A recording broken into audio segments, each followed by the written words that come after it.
তো এই বইগুলো দেখানোর কারণটা কি আর কিসেরই বা এইগুলো কোশ্চেন পেপার, তা জানতে হলে অবশ্যই ভিডিওটি শেষ পর্যন্ত দেখো।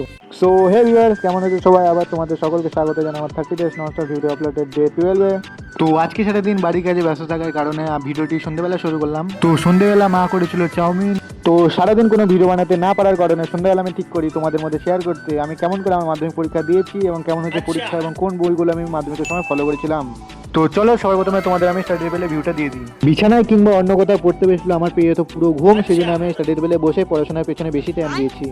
আর আমার স্টাডি টেবিলের ঠিক সামনে লাগানো থাকতো আমার সব শর্ট নোটগুলো, যেগুলো আমার মাথায় একদমই থাকতো না। আর কিছুদিন আগে এগুলো আমি সব খুলে দিয়েছি। আর এর ড্রয়ারে সবসময় থাকতো স্যারদের দেওয়া নোটস আর জিওগ্রাফির ম্যাপ। আর অন্য এক ড্রয়ারে পুরোপুরি সার্চ করে রাখা ছিল আমার মাধ্যমিকের সমস্ত টেক্সট বইগুলি এবং নোটস বইগুলি। তো মাধ্যমিক পরীক্ষার ঠিক কয়েকদিন আগে আমি সম্রাট এক্সক্লুসিভের এই বইগুলো কিনি, এই বইগুলো পড়ে এক্সাম দিতে গেলে আমি ফিডব্যাকও ভালো পেয়েছি। আর এগুলো হচ্ছে মাধ্যমিক কোশ্চেন পেপার, যার জন্য করেছিলাম অনেক খাটনি। লাইফে প্রথমবার অন্য স্কুলে পরীক্ষা দিতে গিয়েছিলাম, সেই জন্য প্রথম দিন অনেকটা নার্ভাস ছিলাম। ধীরে ধীরে পরীক্ষা পার হতে থাকলে সেই নার্ভাসনেসটা কমে যায়। আর প্রতিটা সাবজেক্টে আমার যা যা টার্গেট ছিল প্রায় প্রতিটা টার্গেট স্টার্ট করেছিল, কিন্তু অঙ্ক কোশ্চেনটা হাতে পেয়ে ভেবেছিলাম ফেলই করবো মনে হয়, কিন্তু বাড়িতে এসে দেখলাম না, একটা এভারেজ নাম্বার উঠে যাবে। তো এই ছিল আজকের ভিডিও।